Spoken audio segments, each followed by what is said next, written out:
Continuamos nuestra clase de hermenéutica bíblica. En este momento vamos a entrar a esta sesión para hablar de las figuras retóricas. Esta sesión es muy importante porque nos va a ayudar a nosotros a entender un poco acerca de esas cosas que tiene la palabra de Dios, la Biblia, que a veces no las podemos interpretar, pero son figuras, se llaman figuras retóricas. Es importante las figuras retóricas, estudiar de ellas, porque la Biblia está llena de esta clase de figuras.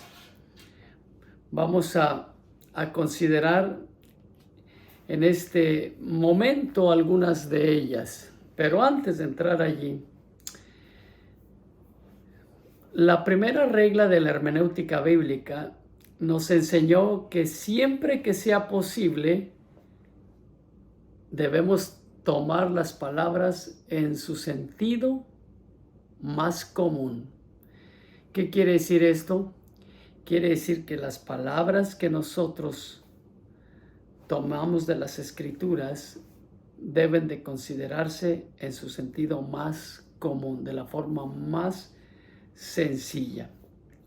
Pero esto no significa que siempre debemos tomar esas palabras al pie de la letra, ya que muchas veces el lenguaje bíblico incluye las famosas llamadas figuras de retóricas. ¿Y qué son las figuras de retóricas? Bueno, ya lo estaremos diciendo en un momentito más. Las figuras de retórica son figuras propias de la literatura para poder expresar mejor un pensamiento que uno está tratando de decir. Es decir, se hace uso de diversas figuras de la literatura para poder explicar mejor o entender mejor un pasaje de las Escrituras. La Biblia está llena de figuras de retórica, figuras que utilizó nuestro Señor Jesús, figuras que utilizaron muchas personas para poder hablar mejor un texto bíblico. En fin, una serie de figuras que se pueden analizar en el texto bíblico. Así es que a continuación intentaremos presentar esas figuras propias de la literatura para que al encontrarlas y reconocerlas en el estudio de las Escrituras podamos llegar a una mejor interpretación del texto bíblico.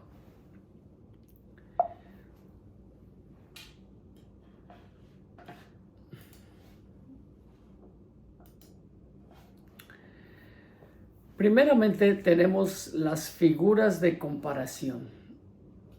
Figuras de comparación. ¿Qué son las figuras de comparación? Bueno, como su palabra lo indica, comparación. Compara una cosa con otra. Y en este particular tenemos varias figuras que son figuras de comparación. La primera de ellas es el símil. Símil, como su nombre lo indica, símil, similar, símil, consiste en una comparación formal entre dos objetos o acciones. Normalmente lleva las conjunciones como, así como, tal como, semejante a. Es decir, estas figuras de comparación llamadas símil unen una palabra con otra, las ponen paralelas y son unidas como esta es semejante a esta, es esta como esta, o esta así como esta, tal como esta, o semejante a esta. Y siempre va a poner una al lado de la otra para que sean similares. Por eso se llama símil. Es la primera palabra de comparación. La Biblia está llena de comparaciones. Ustedes pueden leer en Proverbios 26, Salmos 42, Jeremías 23, en fin, Mateo 23. Hay muchos textos bíblicos que hablan de comparaciones. Por ejemplo, David dice, así como el siervo clama por las corrientes de las aguas, así clama mi alma por ti, oh Dios. Mi alma tiene sed de Dios. ¿Sí? Está comparándose el escritor a un siervo. Entonces, símil, comparación. Luego tenemos la metáfora. La metáfora tiene por base una semejanza que existe entre dos objetos. No solamente la compara, sino que la hace semejante. Y esto es algo muy importante. Esta es una de las figuras retóricas más comunes en el texto bíblico, tanto en la Biblia como en la literatura en general, porque las metáforas son utilizadas muy a menudo y en muchas y diversas situaciones. Por ello es que encontramos muchos ejemplos en las páginas bíblicas. En el Evangelio de Juan, el Señor Jesús dice, por ejemplo, yo soy la vid verdadera. Entonces Jesús se está llamando una vid, un árbol que da uvas. Si obtuviéramos que aquí hay una metáfora, no nos queda otra cosa que una afirmación extraña. Si no aceptamos que esta es una metáfora, entonces ¿cómo interpretaríamos esto? Es absurdo que Cristo se parezca a una parra, a un árbol que da uvas. Bueno, es que está hablando de forma metafórica. El lenguaje metafórico es muy común en los textos bíblicos. Yo soy la puerta, yo soy el camino, la verdad y la vida, dice Jesús. Eso está hablando metafóricamente. No es que Él es una puerta, no Él un árbol. Es algo metafórico. El lenguaje metafórico es muy común en el texto bíblico. Para eso, entonces, podemos plantearnos las siguientes preguntas. Si nos referimos a que Jesús es la vid, ¿para qué sirve la vid? ¿Qué función cumplen los pámpanos? Si que a ella están unidas, la vid sirve para comunicar savia y para dar vida a los pámpanos. Entonces, esto se refiere a nuestro Señor Jesús, que Él da vida a los pámpanos. ¿Quiénes son los pámpanos? Nosotros. Esa es una metáfora bien utilizada en el texto bíblico. ¿Okay? Jesús está pidiendo fruto de nosotros, así como la vid da fruto. ¿Por qué? Porque está pegada, las ramas están pegadas al árbol. Así nosotros estamos pegados a Cristo y damos fruto. Entonces, ese es el lenguaje metafórico. De la misma manera funcionan otras metáforas bíblicas, tales como yo soy el pan vivo. Yo soy el pan vivo que descendió del cielo, dice Jesús. Jesús se compara a un pan, pero no cualquier pan, al pan vivo que desciende del cielo y que da de comer a las personas. Entonces Jesús es el pan vivo que desciende del cielo. Esta también es una metáfora. Luego dice, vosotros sois la luz del mundo. La luz del mundo nos llama a nosotros, sus hijos. Entonces también es una metáfora. El lenguaje metafórico es algo muy común en el texto bíblico. ¿Ok? Entonces, todo esto son las figuras de comparación. El símil, ¿ok? Y la metáfora siempre van a tratar de comparar una cosa con la otra. Toda la Biblia está llena de comparaciones, ¿eh? Toda la Biblia. Unas son símil, que es algo similar, y otras son metáforas que utiliza elementos para enseñar algo que se quiere enseñar. Pero después tenemos las figuras de lenguaje de dicción. Entiendo que a veces es un poquito complicado entender todas estas cosas, pero la Biblia también tiene figuras del lenguaje de dicción. Y voy a ir despacio para que ustedes lo puedan entender bien esto. Si lo anterior, lo de las comparaciones, no hay problema. Entendemos que la Biblia está llena de comparaciones, pero que la Biblia tenga figuras del lenguaje de dicción, es decir, de la forma que se dicen las cosas. En el punto anterior se comparaba, en este punto es la forma que se dicen las cosas. Y la Biblia utiliza figuras en la forma de decir las cosas, de dicción. Y la primera es el pleonasmo. Pleonasmo. ¿Qué es el pleonasmo? El pleonasmo es la expresión donde se emplea la redundancia. Redundancia. La redundancia es como repetir una frase, volverla a decir de otra manera tal vez, y volverla a decir. Se llama redundancia cuando uno abunda sobre el mismo asunto. El pleonasmo es cuando en una oración bíblica se repite la misma cosa una vez u otra vez u otra vez. Se repite. Y esto se hace con el propósito de enfatizar un asunto. Por ejemplo, Génesis capítulo 40, verso 23 y 1 Juan 1:1, donde Juan quiere puntualizar que fue una experiencia propia de primera mano. ¿Ok?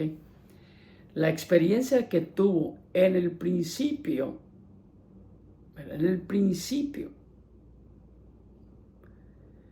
este principio lo repite una y otra vez. Entonces lo que quiere hacer Juan es dejar por sentado que quiere enfatizar lo que se está tratando de decir. La dicción, en este caso, es la forma de decir o emplear las palabras. Eso es lo que es la dicción. La forma de decir o emplear las palabras.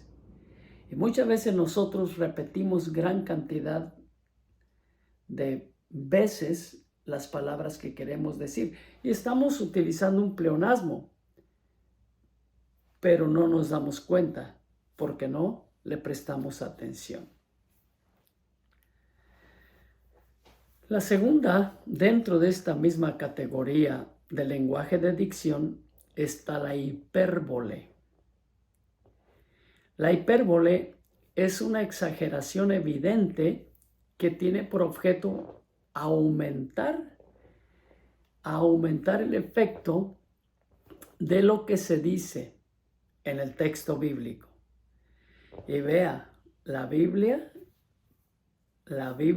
muchas veces aumenta demasiado algunas cosas, y esto es, como dije anteriormente, para darle énfasis. Por ejemplo, en Juan capítulo 21, verso 25, ¿qué es lo que está diciendo? Dice, si se escribieran las palabras que dijo Jesús, no alcanzarían los libros de todo el mundo para escribir todas las palabras que Jesús dijo.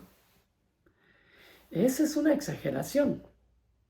Jesús vivió 33 años aquí en la tierra y todo lo que dijo, pues hubiera sido necesario muchos libros, pero no tanto así como para que no quepan en toda la tierra. Esta es una hipérbole. La Biblia tiene muchas hipérboles, es decir, muchas exageraciones. Y se exagera para darle énfasis a la palabra.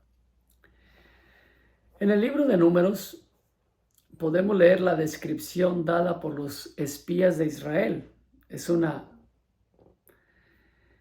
escena bastante clara para lo que estoy diciendo. En esa escena dada por los espías de Israel, luego de su reconocimiento de la tierra prometida, dijeron ellos, los espías que fueron a ver la tierra, a reconocer la tierra, regresaron y ellos dijeron, también vimos allí gigantes y éramos nosotros, a nuestro parecer, como langostas, ¿sí? Como langostas, es decir, ellos miraban a los hombres altos, grandes, a los moradores de la tierra prometida, y ellos se miraban a sí mismos como un grillo, una cosita así. Esa es la exageración, ¿verdad? O una hipérbole. La Biblia está llena de hipérboles. Si bien la diferencia de estatura entre los moradores de aquella tierra y los israelitas podía ser considerable, al decir que eran como langostas, no es más que una exageración. En este caso, hacía que esto que estaban diciendo ellos era una hipérbole. Pero también dentro de esta figura de retórica tenemos la antítesis. La antítesis, en un diccionario encontramos la siguiente definición. La antítesis es una figura que consiste en contraponer una frase o palabra a otra de contraria significación. Esta figura es muy efectiva y su utilización es frecuente en la Biblia. Es decir, siempre vamos a encontrar en la palabra de Dios lo que es la antítesis. Por ejemplo, si nosotros hablamos de Mateo capítulo 7, versos 13 al 14, o 2 de Corintios 3, 6, y así sucesivamente, vamos a poder encontrar que siempre se presenta una cosa versus la otra. La antítesis es lo contrario de algo que se está diciendo.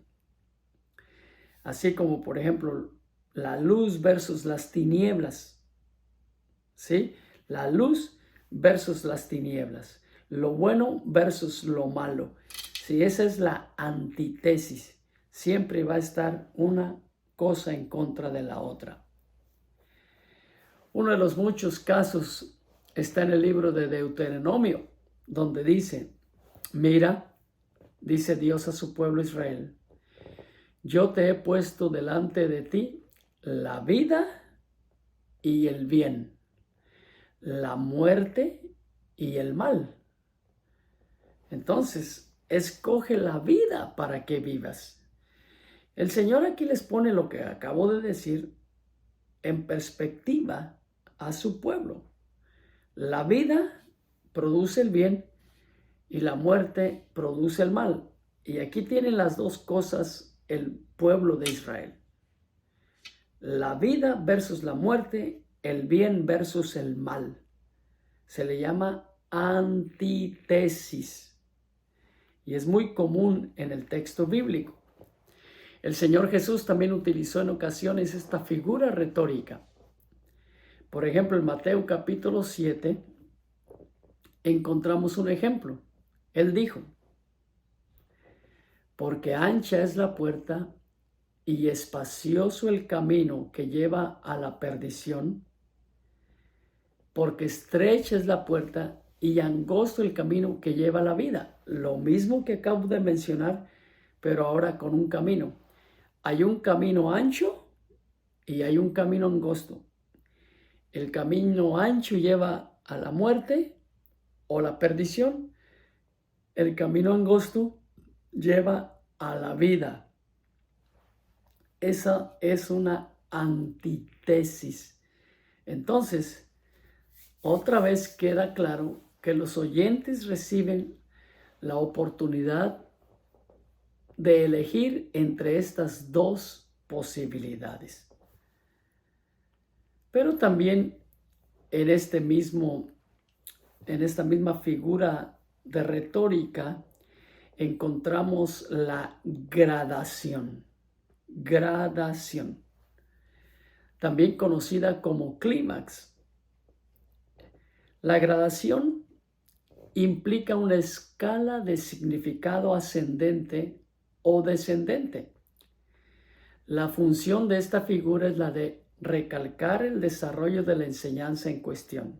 Es decir, nosotros vamos a encontrar niveles para arriba, ascendente, o niveles descendentes hacia abajo. Es una figura. En la Biblia vamos a encontrar eso también, como que va subiendo un asunto o como que va descendiendo otro asunto. Se le llama gradación, es decir, como que va subiendo en intensidad, como quien está haciendo fuerza. Está haciendo fuerza, eso se llama gradación, ¿sí? Gradación es algo que va subiendo o bajando de intensidad. ¿Cómo lo explicamos esto? Bueno, una de las grandes gradaciones más importantes de la Biblia la encontramos en Romanos 8. Allí, a partir del versículo 15, leemos: pues no habéis recibido el espíritu de esclavitud, sino que habéis recibido el espíritu de adopción. Luego, somos hijos de Dios. Luego, también herederos. Luego, coherederos con Cristo. Aquí vemos paso a paso cómo va la graduación. Gradación. Primero, éramos esclavos. Luego fuimos adoptados por el Señor. Luego de que fuimos adoptados, nos dio el título de ser hijos de Dios. Luego, cuando ya éramos hijos de Dios, nos dio la heredad. Y después que nos dio la heredad, nos hizo coherederos de todo lo que Cristo recibió. Es una forma ascendente, si pueden mirar. Vamos ascendiendo hacia arriba, hacia arriba. Una forma ascendente. ¿Okay? Se le llama gradación. En quinto lugar, en esta misma figura de retórica, tenemos el proverbio. En todas las culturas encontramos proverbios. Siempre hemos oído proverbios. De hecho, tenemos un libro llamado precisamente Los Proverbios. Y hay proverbios árabes, proverbios chinos, proverbios mexicanos, proverbios hindúes. Hay muchos proverbios. El proverbio es un dicho que contiene siempre una enseñanza cuyo fin es hacer de nosotros mejores personas. La Biblia está llena de proverbios, no solamente en el libro de los proverbios. En la Biblia encontramos muchos ejemplos. También en el Nuevo Testamento encontramos muchos ejemplos. De allí que siempre sea sencilla su correcta interpretación y muchas veces debemos recurrir a algún tipo de diccionario bíblico para poder entender bien esos proverbios que están allí en la Escritura. Dichos. Proverbio es un dicho. Por ejemplo, en español hay un dicho que dice: al que madruga, Dios lo ayuda. Es un dicho. El que mucho aprieta, o mejor dicho, el que mucho abarca, poco aprieta. Son dichos. Todos los dichos tienen una enseñanza. Más cuando estos dichos son dichos bíblicos. La Biblia tiene muchos dichos, muchos proverbios. Entonces, es bueno mencionar también que para la correcta interpretación de un proverbio, es imprescindible aplicar la tercera regla de la hermenéutica bíblica, que dice, tomemos en cuenta el contexto. Y esa es verdad. Para poder aprender bien de un proverbio, tenemos que mirar el contexto bíblico en el cual ese proverbio fue dado. Finalmente, en la Biblia encontramos muchos ejemplos, tales así que tenemos todo un libro bíblico denominado de esta forma. También en el Nuevo Testamento hayamos ejemplos generales relatados a la cultura hebrea. De allí que no siempre sea sencilla su correcta interpretación y muchas veces debemos recurrir, como ya dije, a un diccionario bíblico. ¿Ok? Entonces, he aquí algunos ejemplos en el Nuevo Testamento. Por ejemplo, a Jesús le dijeron, médico, cúrate a ti mismo. Ese es un proverbio. Jesús mismo lo mencionó como proverbio.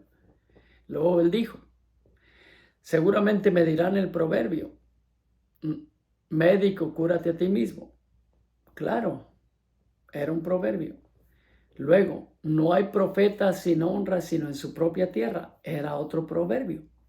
Esos proverbios ya estaban caminando en el tiempo de Jesús. Entonces, es bueno tener en cuenta una advertencia. Un proverbio no es lo mismo que un refrán popular, que por ejemplo, en un 2x3 llueve.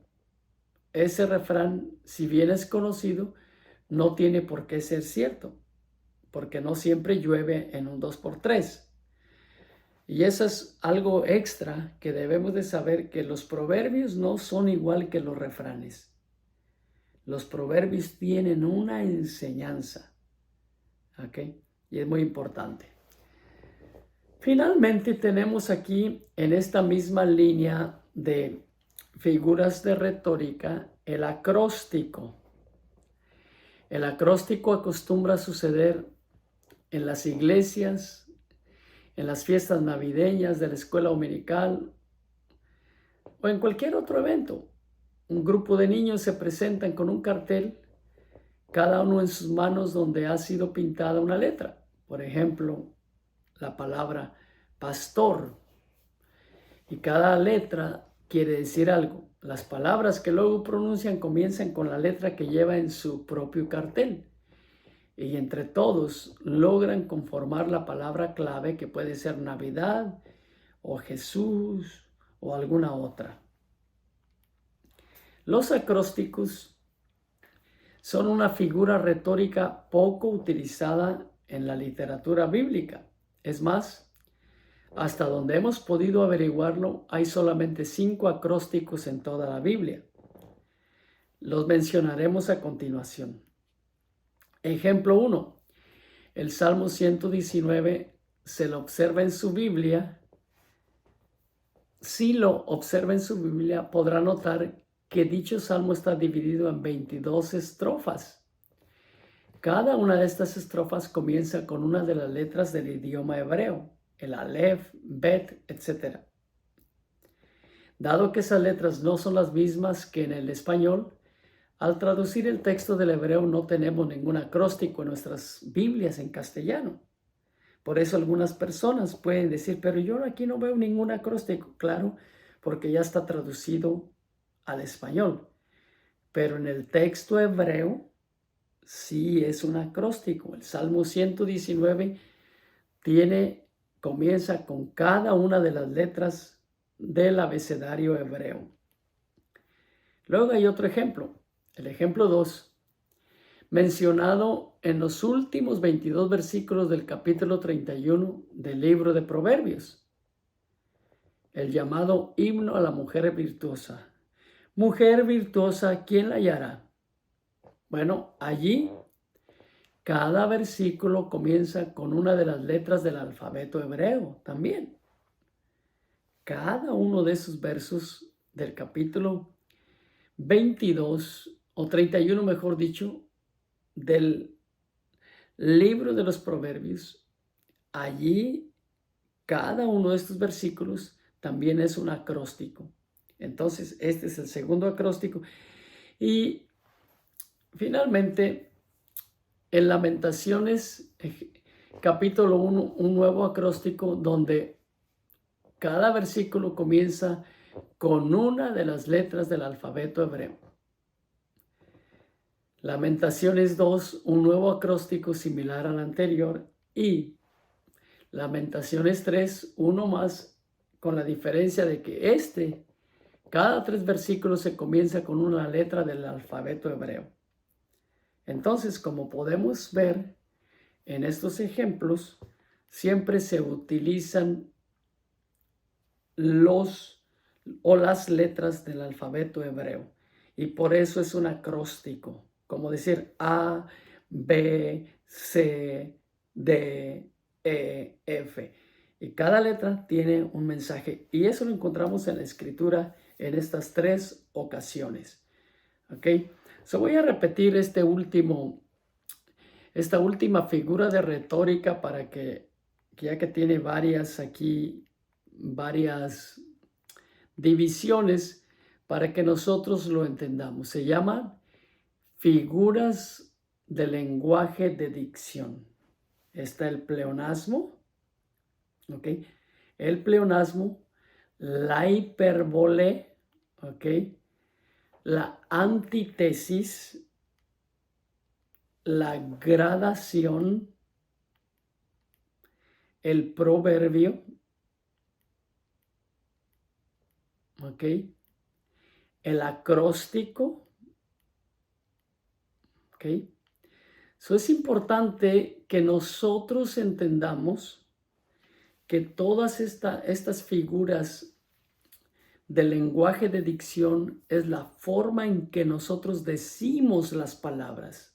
Por eso se llama dicción, la forma de decir las palabras. Y otra vez, lo repetimos para que se lo aprendan, por favor, porque es importante. Las figuras del lenguaje de dicción, es decir, la forma como decimos las palabras. Usamos un pleonasmo cuando repetimos mucho las palabras para hacer énfasis. La Biblia lo utiliza. Una hipérbole cuando exageramos mucho. En la Biblia obviamente se exagera mucho un asunto. Todo el mundo no cabrían los libros para poner todo lo que Jesús habló. Es un pleonasmo, perdón, un hipérbole. Luego tenemos la antítesis. Antítesis es decir una cosa enfrente de la otra. La luz, las tinieblas. Día, noche. Malo, bueno. ¿Sí? Antítesis. Es la forma que nosotros decimos las palabras, las cosas. Luego la gradación. Va subiendo las palabras hacia un clímax o va bajando, ¿verdad? Es la forma que está escrito en la palabra de Dios. El proverbio, la forma de decir un mensaje por medio de un proverbio, ¿ok? La Biblia está llena de proverbios. Finalmente, como dijimos, el acróstico, utilizar la letra del abecedario hebreo para decir una palabra o una enseñanza. Luego aquí habla de forma adicional lo que es un hebraísmo. ¿Qué es un hebraísmo? Bueno, un hebraísmo es una expresión o juego de palabras propio del idioma hebreo. Dado que normalmente no estamos familiarizados con dicho lenguaje, se hace necesario tener algunas nociones básicas para descubrir los hebraísmos que surgen de la lectura y el estudio bíblico. Un hebraísmo es una forma hebrea de decir una cosa. Es como, por ejemplo, para los mexicanos, decir una forma de decir cualquier cosa, como decir, échale ganas. Échale ganas. Es un mexicanismo o un latinismo. Es darle con todo, ponerle fuerza, empeño. Eso es igual lo que es el hebraísmo. La Biblia está llena de hebraísmos. De los hebraísmos más utilizados en las Escrituras se destacan, por ejemplo, era costumbre de los hebreos llamar a una persona hijo o hija de aquello que lo caracterizaba en un modo especial. Por eso, al leer hijo de paz en Lucas 10:6, se refiere a una persona pacífica y bien dispuesta. Al leer hijos de desobediencia, se está hablando de personas insubordinadas. Entonces, estos son hebraísmos. Hijos de la luz, hijos de desobediencia, son hebraísmos. Se utilizaba mucho en aquellos entonces este tipo de palabras. Muchas veces se usaba también la negación para afirmar algo. Por ejemplo, no busco mi voluntad, sino la voluntad del que me envió, dijo Jesús. No busco mi voluntad, es decir, negación, sino la voluntad de aquel que me envió. Con frecuencia también los hebreos usaban los nombres de los padres al referirse a sus descendientes. Veamos un ejemplo de esto. Por ejemplo, dice en Génesis 9:25, maldito sea Canaán. ¿Quiénes son malditos? Los descendientes de Canaán. Otro ejemplo se puede leer en el Salmo 14:7. En fin, todos estos son hebraísmos. Y hay mucho más que pudiéramos incluir dentro de los hebraísmos, como ser la utilización específica de algunas cifras en el lenguaje hebreo. Cuando el hebreo contaba personas, siempre contaba a los varones, no incluía a las mujeres ni los niños. Por ejemplo, cuando se dio la multiplicación de los panes, comieron 5,000 sin contar las mujeres y los niños. Eso es un hebraísmo. Es un hebraísmo. ¿Ok?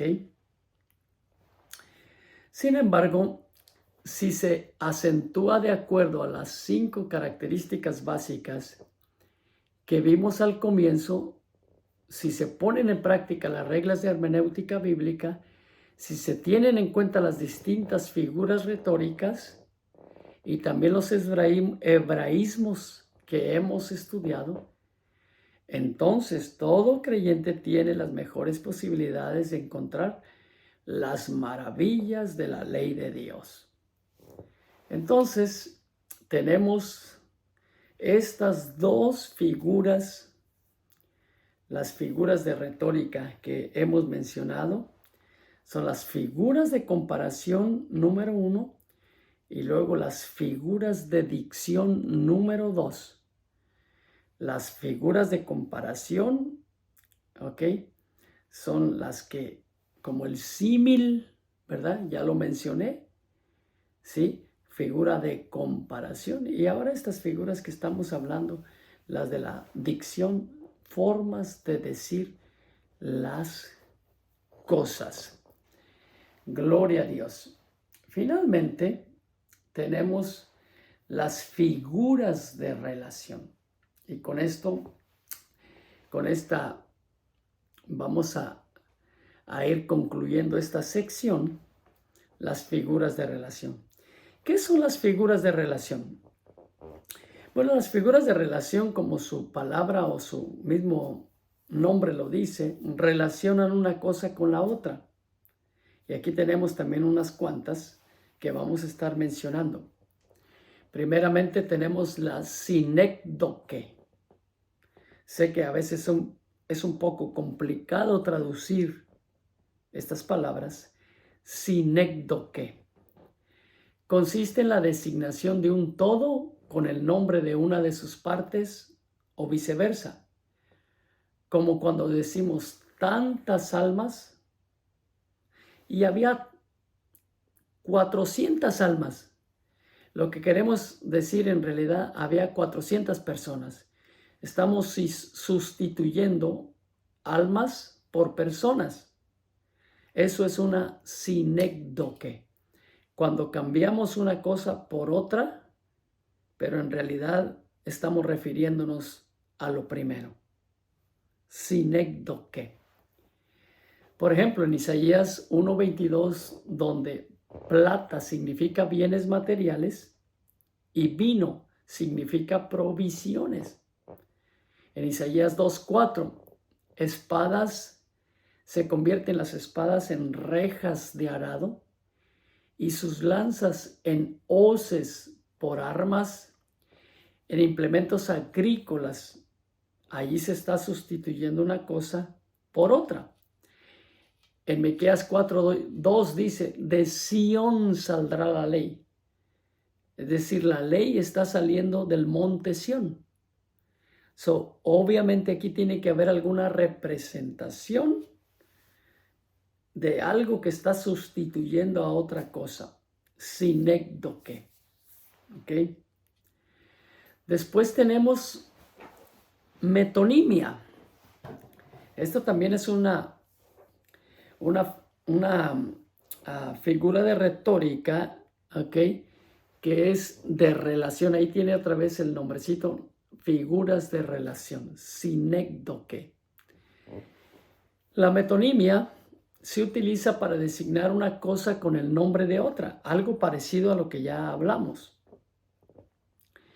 que le sirve de signo o que está en relación. Por ejemplo, en Lucas 16:29, en la parábola del rico y Lázaro, aparecen Moisés y los profetas, pero ellos no están allí, no están físicamente allí, pero sí están sus escritos allí.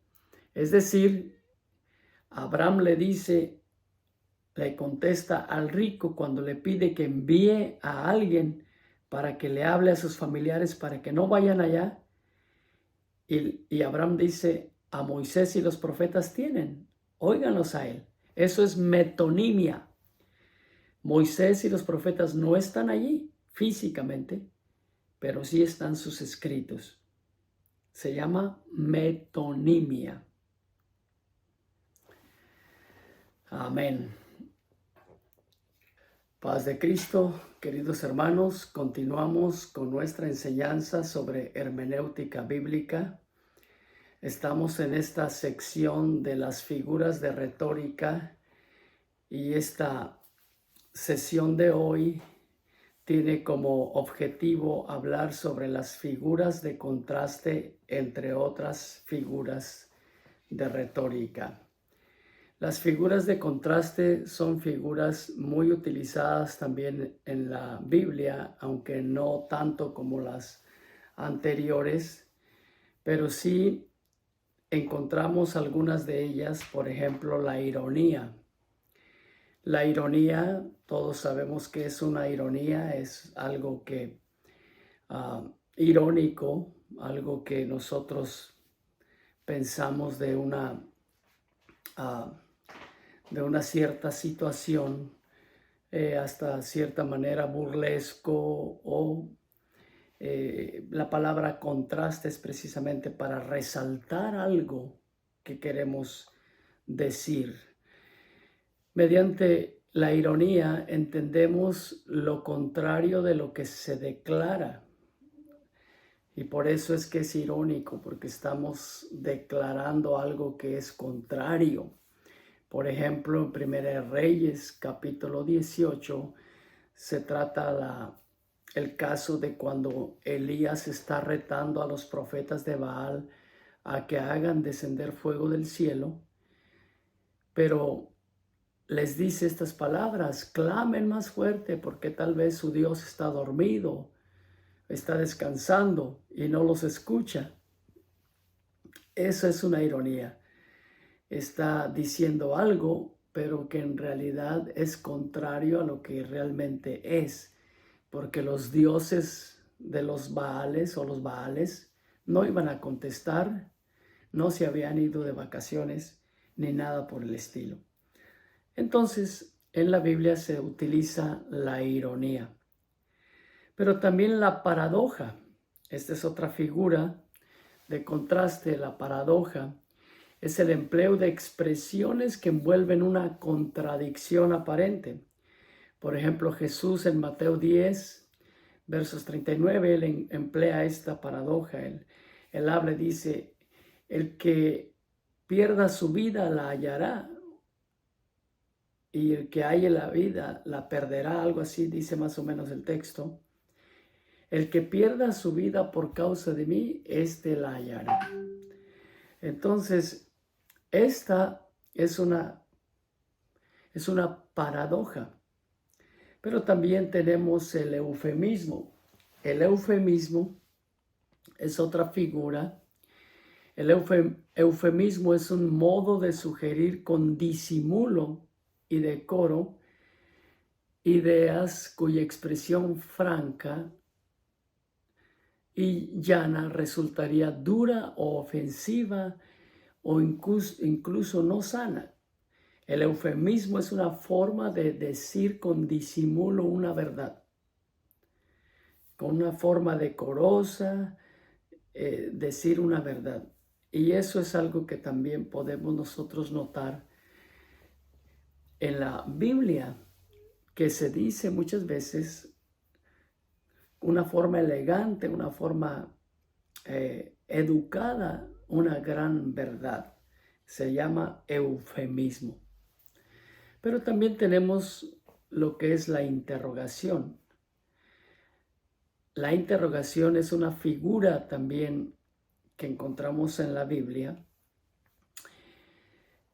Al igual que cuando descubrimos la ironía o describimos la ironía, debemos afirmar que la interrogación es una de las figuras retóricas que nosotros utilizamos aún en nuestro diario común. La interrogación no es necesariamente hacer preguntas, es una forma o clase de preguntas que se hacen. La interrogación es una pregunta que tiene la peculiaridad de no necesitar respuesta, ya que la misma interrogación encierra una conclusión evidente. Por ejemplo, ¿verdad que entendiste esta definición? Esa es una interrogación. Estamos preguntando, pero a la vez estamos contestando. Y aquí nosotros encontramos esta clase de figuras de retórica también en el texto bíblico. Las escrituras, por supuesto, contienen ejemplos de interrogación. En el libro de Génesis 18:25, Abraham le pregunta a Dios: ¿el juez de toda la tierra no ha de hacer lo justo? De esta interrogación se desprende una respuesta evidente. Claro que el Dios de toda la tierra va a hacer lo justo. Es decir, Abraham está utilizando una figura de interrogación para referirse a Dios referente a lo que Dios tiene que hacer en referencia a sacar a Lot de allí donde está metido de Sodoma y Gomorra, para que no perezca junto con los demás. Entonces, nosotros podemos encontrar este tipo de figuras en la Escritura también. Finalmente, tenemos en la Escritura figuras de lenguaje de índole personal. Una de ellas es la personificación. La personificación consiste en atribuir características a acciones propias de personas o seres que no lo son.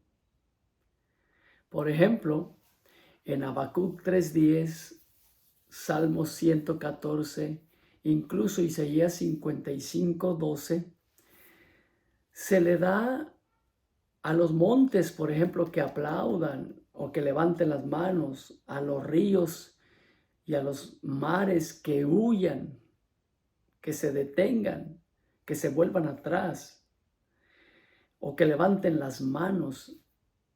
Este asunto es muy común en el texto bíblico. Se le llama personificación y consiste en atribuir características o acciones propias de seres humanos a cosas como a las montañas, a los ríos, a los lagos. Pero también está la apóstrofe.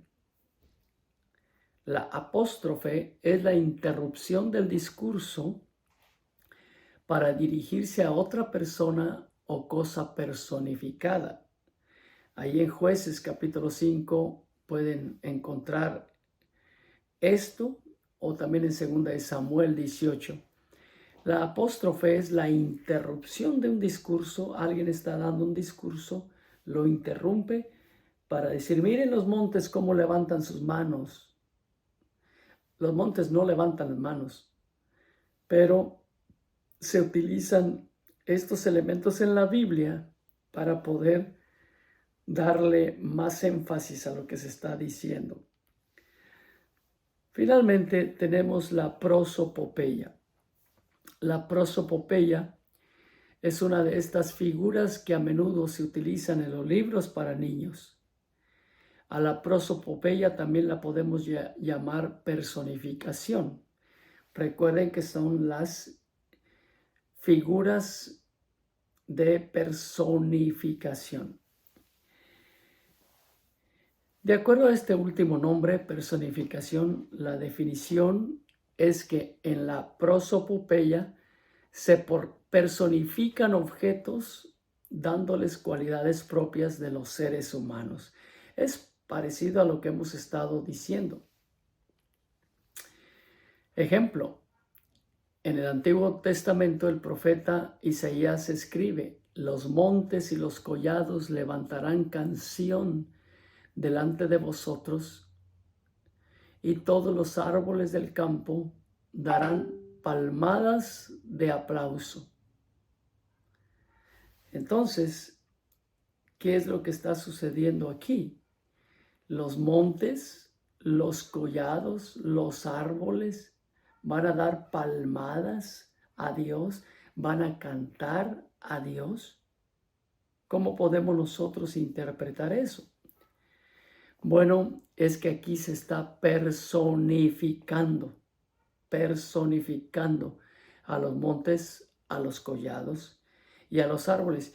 Y quiero hacer una pausa porque en la Biblia esto es muy común, es demasiado común que se personifique, se le dé personificación a ciertos elementos de la naturaleza para exaltar a Dios o para exaltar la grandeza de Dios. Este es un ejemplo de ellos.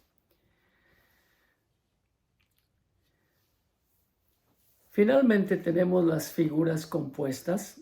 Esta última sección habla de lo que son las figuras compuestas. Y en esta parte tenemos algunas que son muy utilizadas a menudo en el texto bíblico y también muy importantes o de mucha importancia.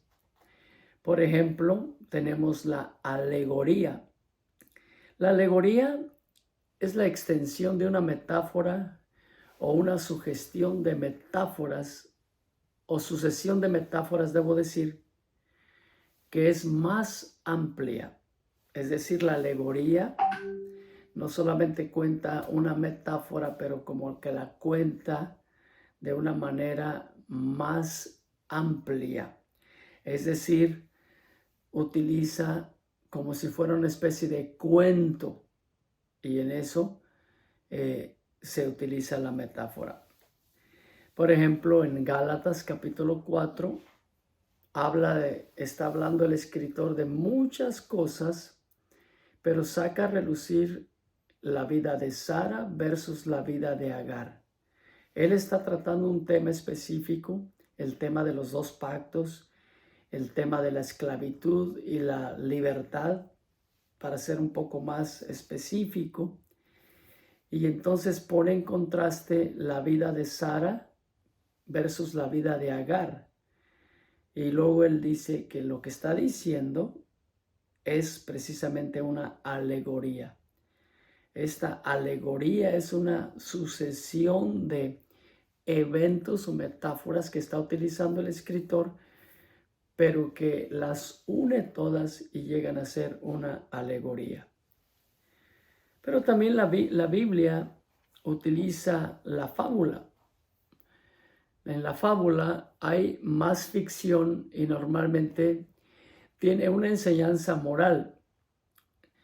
Una fábula es como una especie de cuento también o de historia que es de ficción, es algo que como que se inventa, algo que no se puede en cierta manera creer, como por ejemplo que los árboles le hablen a otros árboles o reinen los matorrales o las matas sobre otros árboles. Eso es algo imposible.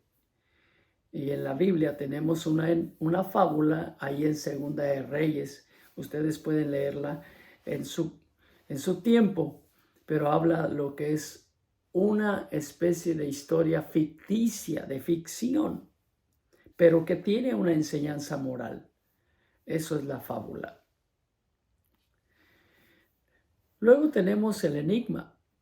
El enigma es una expresión con sentido artificiosamente encubierto para que sea difícil entenderlo o interpretarlo. El enigma es una expresión artificioso, es decir, acomodado. Es como una especie de adivinanza que se planifica. Una de las más comunes en la Biblia es la de Sansón, que le hizo a los filisteos sobre la miel, el león que se comió o que se murió, y luego dentro del león estuvo un panal de miel, y luego el fuerte que es Sansón comió de la miel. En fin, lean el texto completo, pero él está armando un enigma y se la da a los filisteos para que se la adivinen o se la declaren, cosa que eso no se podía o era imposible de hacer. Déjenme apagar esto un poquito, perdón. Entonces, el enigma es una expresión con sentido artificiosamente encubierto para que sea difícil entenderlo o interpretarlo. Y eso lo tenemos ahí. Hay muchas figuras de lenguaje en la Biblia que no se deben interpretar textualmente. Esto es algo muy importante que debemos decir. Están allí para darle riqueza y profundidad a la expresión y normalmente son fáciles de identificar. Es decir, uno está leyendo el texto bíblico y se va a encontrar con este tipo de figuras de lenguaje que a veces saltan a la luz y uno puede decir, espérate, ¿cómo es posible que un río levante las manos? O un monte levante las manos, o cómo es posible que los árboles palmeen. Eso es imposible. Entonces, este tipo de figuras, nosotros nos damos cuenta que están allí en el texto bíblico y requieren una correcta interpretación. Es por eso que esta clase es muy importante, porque la hermenéutica bíblica nos enseña sobre estas figuras de retórica que utiliza el texto bíblico. Son figuras para poder explicar mejor o entender mejor lo que Dios quiere decirle al ser humano. También tenemos otra figura que es muy, pero muy popular. Es una de las más populares y utilizadas en el texto bíblico. Estas figuras son las parábolas. Recordemos, voy a hacer un pequeño recuento ahorita de estas figuras. Se llaman figuras compuestas. Figuras compuestas. Está la alegoría que ya expliqué. Está la fábula que ya expliqué. Está el enigma que ya expliqué, que son ciertas pequeñas historias que se componen, se arman para poder dar un mensaje, una enseñanza. Una de ellas, y la más popular quizás, sean las parábolas. Las parábolas son muy utilizadas en la Biblia. Es una de las figuras retóricas más conocidas por todos los estudiantes, por los escritores, por los que estudian el texto bíblico. Las parábolas fueron utilizadas mucho en el texto bíblico. ¿Ok? Entonces, cuando nosotros estudiamos sobre ellas, encontramos, por ejemplo, que nuestro Señor Jesús acostumbraba a enseñar a las multitudes utilizando las parábolas. Entonces, podemos definir una parábola como un relato o cuento que trata de hechos naturales que han ocurrido o que podrían ocurrir. Y es importante que nosotros veamos esto. Podemos definir una parábola como un relato o cuento que trata de hechos naturales que han ocurrido o podrían ocurrir. Es decir, una parábola no siempre está hablando de una situación que ya sucedió o que va a suceder. Puede ser que sucedió o puede ser que va a suceder o incluso tal vez ni va a suceder. Pero las parábolas tienen esa particularidad. Son pequeñas historias que se arman para poder traer una enseñanza y que la gente la pueda entender. La parábola, es al mismo tiempo la gran diferencia con otros relatos que ya hemos visto. Por ejemplo, el de la alegoría o el de la fábula, que también son composiciones. Las parábolas tratan de situaciones que no se pueden dar en la realidad. Y esto es algo muy importante que digamos. No se pueden dar en la realidad. ¿Qué quiere decir eso? Bueno, por ejemplo, pensemos en el hijo pródigo. La parábola del hijo pródigo es una parábola muy conocida. ¿Qué es lo que hace el hijo pródigo? Pide la herencia a su padre antes de tiempo y luego se va y malgasta la herencia viviendo perdidamente con prostitutas y se le termina todo lo que tiene y luego decide regresar a casa arrepentido. El padre lo recibe, hace fiesta porque llega, en fin, una serie de elementos que si nosotros consideramos en la vida real sería muy difícil que sucediera. Sería muy difícil. Entonces las parábolas contienen ese tipo de elementos que a veces son difíciles que sucedan en la vida real. Pensemos, por ejemplo, en la parábola del buen samaritano. ¿Qué pasa con el buen samaritano? Es un hombre que es golpeado, robado y dejado tirado en la carretera. Luego pasa un religioso, pasa un sacerdote y no hace nada para recoger y curar a ese hombre. Pero viene un samaritano que no es judío, una persona despreciable para los judíos, y hace todo lo contrario de aquellos que no hicieron nada por esa persona herida. ese buen samaritano lo levanta, lo cura, lo cuida y lo lleva al hotel y paga de su dinero para que sea curado esa persona golpeada. Entonces, este buen samaritano hace algo que tal vez sí haya alguien que lo haga, pero no es muy común. Las parábolas tienen esa particularidad. Son historias, son relatos de situaciones que pueden llegar a suceder o sucedieron o tal vez nunca lleguen a suceder, pero están hechas allí, están puestas allí para que nosotros recibamos una enseñanza moral. Y eso es algo muy, pero muy importante que debemos de considerar.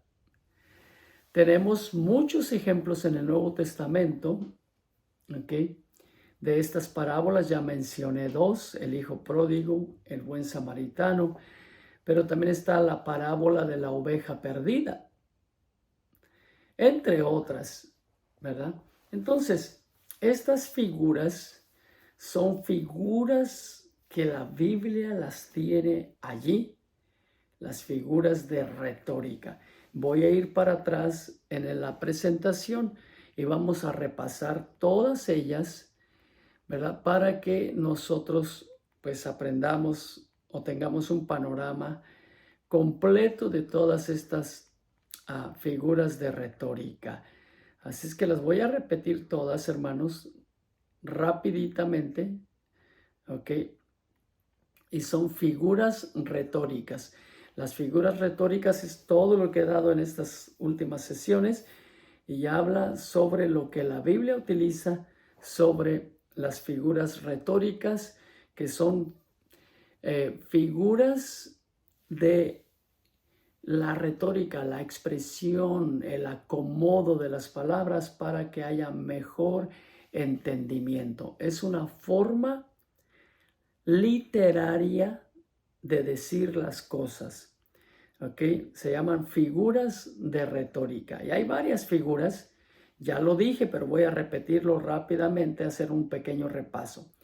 Primero tenemos las figuras de comparación. Compara una cosa con la otra, ¿sí? Figuras de comparación. En estas tenemos el símil, similar, símil. Luego tenemos la metáfora, ¿ok? Una metáfora es algo que se utiliza para asemejar algo, una metáfora, ¿ok? Jesús utilizaba también metáforas. Luego tenemos las figuras de lenguaje de dicción, es decir, las figuras de cómo decimos las cosas. Tenemos el pleonasmo, que significa redundar sobre algo, sobre un tema. La Biblia redunda muchas veces sobre un tema. Tenemos la hipérbole, que es una exageración. Esto nos ayuda a entender a nosotros a veces la grandeza de Dios. Por ejemplo, en la Biblia dice: ¿quién midió las aguas en el hueco de su mano y con 3 dedos juntó el polvo de la tierra? Él extiende los cielos como una cortina. Bueno, esta es una hipérbole. La Biblia tiene hipérboles. Pero también está la antítesis. Estamos en esta sección de cómo decimos las cosas. La antítesis también es una figura muy utilizada en el texto bíblico. El día, la noche, lo bueno, lo malo, el camino angosto, el camino ancho. Vamos a encontrar antítesis por toda la escritura. Luego tenemos la gradación. Esta es una figura también de cómo decimos las cosas. Gradación es como cuando un predicador está predicando y llega hasta un clímax. También el proverbio es una forma de decir algo utilizando proverbios. Le hablas a Juan para que entienda Pedro, ¿verdad? Proverbios. Luego está el acróstico, que utiliza la primera letra de un nombre, como en este caso los acrósticos bíblicos utilizan las letras del alfabeto hebreo. Para cada letra tiene un mensaje. Luego tenemos las figuras de relación en que relaciona una cosa con la otra. Si anteriormente comparaba las figuras de comparación, por ejemplo, compara una cosa con la otra, esta las relaciona. En las figuras de relación tenemos la sinécdoque, que designa de un todo con el nombre de una de sus partes, es decir, designa al todo con una de sus partes. Por ejemplo, todas las almas, para decir que toda la gente, pero en realidad son unas cuantas. También está la metonimia, es designar una cosa con el nombre de otra. Luego tenemos las figuras de contraste, la ironía, la paradoja, el eufemismo y la interrogación. Hablamos de estas ya, solamente los estoy repitiendo para que ustedes lo tengan. También hablamos de las figuras de lenguaje de índole personal, en el cual la Biblia personifica las cosas como los montes, los ríos, los valles, los collados. La apóstrofe se interrumpe un discurso para hablar de una personificación. La prosopopeya va más o menos de lo mismo que ya dije anteriormente, que se le pone manos a los montes, a los árboles, voz a los abismos, a los lagos, a los ríos, etc. Y finalmente, en estas figuras de retórica tenemos las figuras compuestas. La alegoría, que ya expliqué, la fábula, que también ya expliqué, la enigma, que ya expliqué, y finalmente las parábolas, que fueron las que más utilizó nuestro Señor Jesucristo. Entonces, con esta concluimos todo lo que son las figuras de retórica. Otra vez, ¿qué son las figuras de retórica? Son elementos literarios que utiliza el texto bíblico para enriquecer la forma de que la palabra de Dios nos llegue a nosotros y nosotros también podamos entender de una manera mejor el texto bíblico. Gloria a Dios por ello. Amén.